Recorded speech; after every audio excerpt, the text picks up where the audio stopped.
बिस्मिल्लाहिर्रहमानिर्रहीम अस्सलामु अलैकुम वरहमतुल्लाह। An old man and his four sons. एक बूढ़ा आदमी, ओल्ड का मतलब क्या है? बूढ़ा, मैन आदमी, एंड हीज फोर सन्स और उसके चार बेटे। ठीक है, ये एक स्टोरी है, कहानी है। ठीक है। वंस अपॉन अ टाइम, एक दफ़ा का जिक्र है।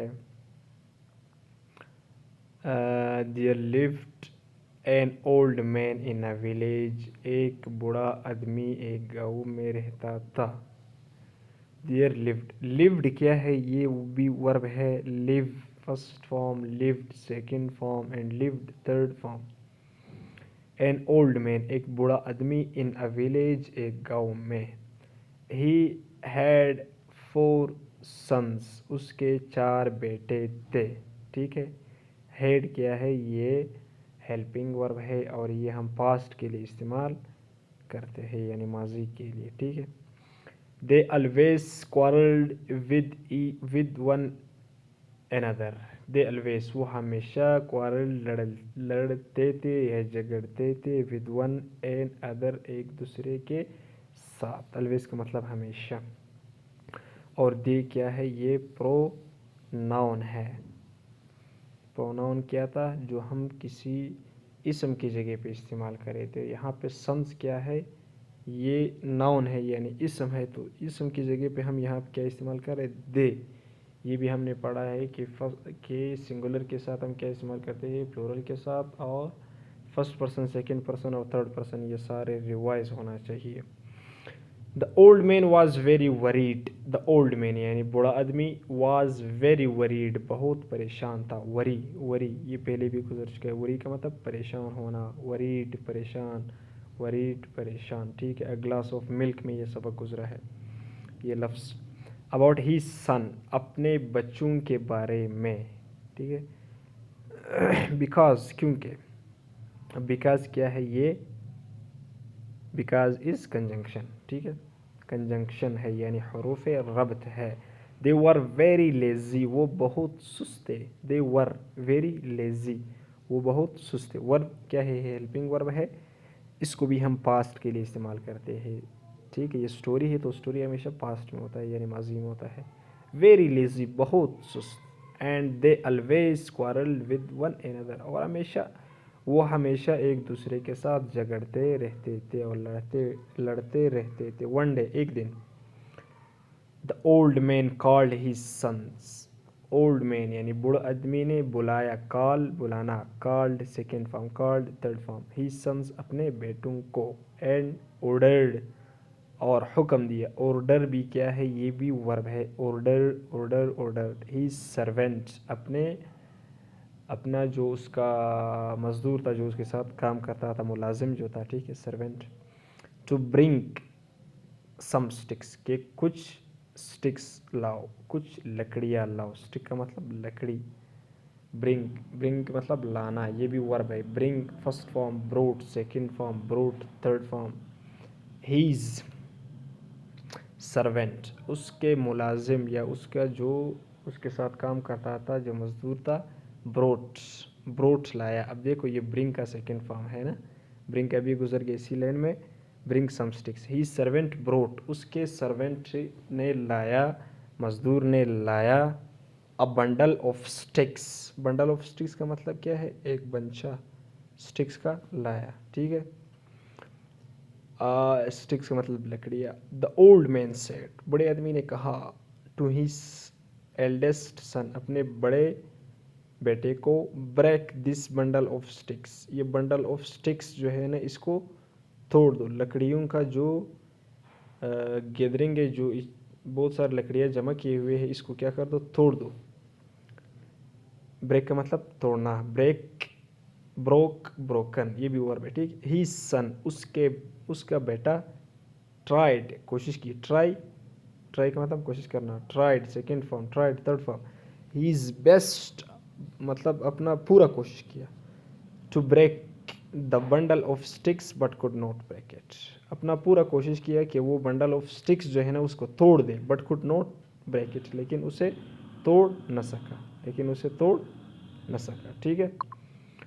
आगे क्या है, नाउ अब the old man asked his other sons. अब ओल्ड मैन आस्क्ड यानी जो बूढ़ा आदमी था उसने पूछा, हीज अदर सन्स अपने दूसरे बेटों से, to break the bundle of sticks, कि जो बंडल ऑफ स्टिक्स है, लकड़ियों का जो बंडल है ना, इसको तोड़ दो। दे ऑल ट्राइड, सब ने कोशिश की, वन बाय वन, एक एक करके सब ने क्या कोशिश की, बट कुड नॉट ब्रेक, लेकिन वो तोड़ न सके, ठीक है। द बंडल ऑफ स्टिक्स, लकड़ियों का बंडल। आफ्टरवर्ड्स, उसके बाद, द ओल्ड मैन यूनाइटेड, जो बूढ़ा आदमी था उसने यूनाइटेड किया, यूनाइटेड का मतलब क्या है, जमा करना, ठीक है। यूनाइट वर्ब है, ठीक है। यूनाइटेड वर्ब है, unite first form, united second form and united third form. Sticks को जमा किया, and gave a single stick to his each son. अब गेव भी क्या है, ये गिव का second form. Give, gave, given. Give का मतलब देना, ठीक है। गेव सेकंड फॉर्म है, सेकंड फॉर्म हम पास्ट में इस्तेमाल करते हैं, माजी में। अ सिंगल यानी एक stick, single stick, to his each son, हर एक बेटे को एक एक स्टिक दिया, एक एक लकड़ी दी। सन इंडिविजुअली, इंडिविजुअली का मतलब इनफिरादी तौर पर, अलग अलग दिया। Then he said to them, फिर फादर ने उनसे कहा, ब्रेक द स्टिक्स, अब क्या करो, स्टिक्स तोड़ दो। अब यहाँ पे जो then he said to them है ना, जो देम है ये हमने पढ़ा है ना, वो प्रोनाउन के हमने तीन केसेस पढ़े थे, ठीक है। सब्जेक्टिव, ऑब्जेक्टिव एंड पोजेसिव, ये तीन केसेस हमने पढ़े थे, ठीक है। तो ये देम कौन सा केस है ये बताना होगा आप लोगों ने। ब्रेक द स्टिक्स, स्टिक्स जो है ना उसको क्या कि स्टिक्स तोड़ दो, ये जो लकड़ी है ना इसको तोड़ दो। They broke the single sticks very easily, they broke. अब break first form, broke second form और ब्रोकन थर्ड फॉर्म। ब्रेक भी इसी में गुजर, ब्रेक का मतलब तोड़ना, ठीक है। तो इसका सेकेंड फॉर्म क्या है, ब्रोक, और third form broken. The single stick very easily, बहुत आसानी से तोड़ दिया। दियर फादर, उनके वालिद, coated the example of sticks and advice. Coated, उनको हवाला दिया। कोटेड का मतलब ये कोटेशन भी आप कह सकते हो, जैसे कि एक अक़वाल ज़रीन होते हैं ना, उनको कोटेशन भी आप कह सकते हो। द एग्जाम्पल, मिसाल दी, ऑफ स्टिक्स, लकड़ियों की, एंड एडवाइज्ड देम, और उनको नसीहत की। एडवाइस का मतलब नसीहत करना, advised second form and advice third form. If you live United, अगर आप मुतहद रहोगे। लिव का मतलब क्या है, रहना। Lived second form, lived third form. पहले ही लाइन में, इस स्टोरी के पहले लाइन में गुजर गया, ठीक है। There lived a old man. United यानी मुतहद रहोगे। यूनाइटेड का मतलब क्या है, इत्तिफाक से रहना, इतिहाद से रहना, वेगांगत से रहना, ठीक है। No one can harm you, कोई भी आपको नुकसान नहीं पहुंचा सकता। हार्म का मतलब नुकसान पहुंचाना, ठीक है। नो वन कैन, अब ये जो कैन है ये भी हम पढ़ेंगे, ये बहुत अहम है, ठीक है। ये कुछ अल्फाज है, कैन हुआ, कुड हुआ, शुड हुआ, इसको अलग अलग करके पढ़ेंगे, इसके अलग अलग मीनिंग है। इसको मॉडल ऑक्सिलरीज वर्ब कहते हैं, ठीक है। If you are divided, if you are divided, अगर आप तकसीम होंगे। डिवाइड का मतलब क्या, तकसीम होना, ये भी वर्ब है ना। Divide, divided, divided. Any one can harm you, हर एक आपको नुकसान पहुंचा सकता है। The boys learn the lesson, the boys, लड़कों ने, लर्नड, सीखा। लर्न का मतलब सीखना, लर्नड, सीखना, लर्नड, ये भी क्या है, third form. The lesson, lesson का मतलब सबक। एंड प्रोमिस्ड, और वादा किया, टू बी यूनाइटेड, के अब से हम क्या रहेंगे, मुत्तहद रहेंगे, यानी इत्तेहाद और इत्तिफाक से रहेंगे, ठीक है। तो इसका खुलासा क्या हुआ कि भाई इत्तिहाद में क्या है, इत्तिफाक में बरकत है, ठीक है। उसके बाद है सवालात। हु हैड फोर सन, किसके चार बेटे थे। What was the old man worried about, यानी जो बड़ा आदमी था वो किस चीज़ के बारे में परेशान था। Why did the old man give his son to breakfast, why did the old man give he sons to break first, यानी उन्होंने स्टिक, ओल्ड बड़े आदमी ने स्टिक्स क्यों दिया कि इसको पहले तोड़ दो। Did the son break the single stick easily, क्या बच्चों ने जो सिंगल स्टिक द एक लकड़ी थी उसको आसानी से तोड़ा। What did the father advise he son, अब वालिद साहब ने बच्चों को क्या नसीहत की, अपने बेटों को क्या नसीहत की। Do you like the story, क्या आपको ये स्टोरी पसंद आया। वाई, वाई का मतलब क्यों, अगर पसंद आया है तो क्यों, ठीक है। उसके बाद ये टेंसेज है, ठीक है, ये हम अलग अलग पढ़ेंगे इंशाल्लाह। अब देखो सिंपल फ्यूचर टेंस है, फ्यूचर का मतलब क्या है, मुस्तकबिल, जो मुस्तकबिल में जो काम हम मुस्तकबिल में करेंगे उसके लिए हम इस्तेमाल करते हैं। आसान सी, बहुत आसान है, इसमें आपको हेल्पिंग वर्ब आना चाहिए।